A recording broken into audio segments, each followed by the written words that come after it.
Anyway, the Huffington Post has an exclusive report about Mike Huckabee this morning. In his decision as governor to release a serial rapist, Wayne DuMond, confidential Arkansas state government records, including letters from women raped from DuMond, reportedly directly contradict the version of events that are now being put forward by Mike Huckabee.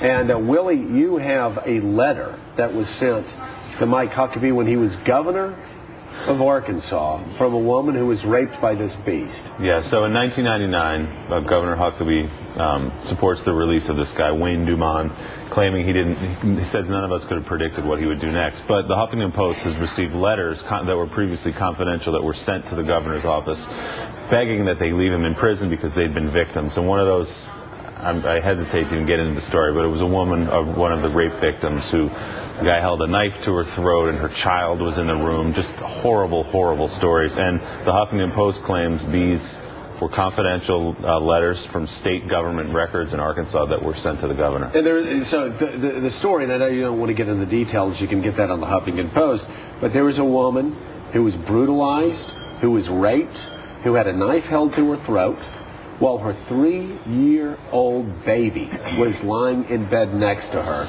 And she wrote a letter to Governor Huckabee, according to the Huffington Post, and according to these Arkansas state records. And he ignored that, and he still commuted this man's sentence. And then he went out, and he raped again. Mm-hmm. So, it seems to me Mike Huckabee has one of two options. He can either say that these reports are bogus, that this letter was never sent to him, or he can explain it, and he's going to have to stop talking about that Keith Richards pardon and start talking about this one. Well, the Huckabee campaign did say yesterday, quote, there were no letters sent to the governor's office from any rape victims, so they are denying that they got these letters. And I guess Huckabee, regarding the pardon itself, was quoted on CNN on Sunday saying that there's nothing any of us could ever do.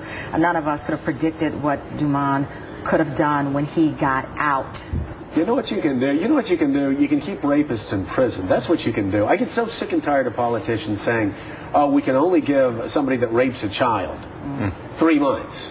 We need to commute the sentence of serial rapists. Why do we have to, if you're a serial rapist, chances are good you're not going to be reformed, and you're going to go back out and you're going to rape women again. Now, I don't understand this. It killed Michael Dukakis' campaign in 1988, and it should have. And unless Mike Huckabee can explain this, this should cause a serious dent in his campaign also. It is, I don't care whether you're a Democrat or Republican, there's just absolutely no excuse for this. We've had Governor Huckabee on the show many times. We love the man, and we'd love for him to come on and address this, because this is going to be a serious issue. I want to know what's going on, and anybody that watches the show more than 5 minutes knows when people come on, we get out of the way. Yep. We don't sit there and badge them. We let them tell their side of the story. As a guy that likes Mike Huckabee, as a guy who has a lot of Republicans coming up and asking how they think they vote, I always say, I don't know. But he needs to come on, and he needs to talk about this.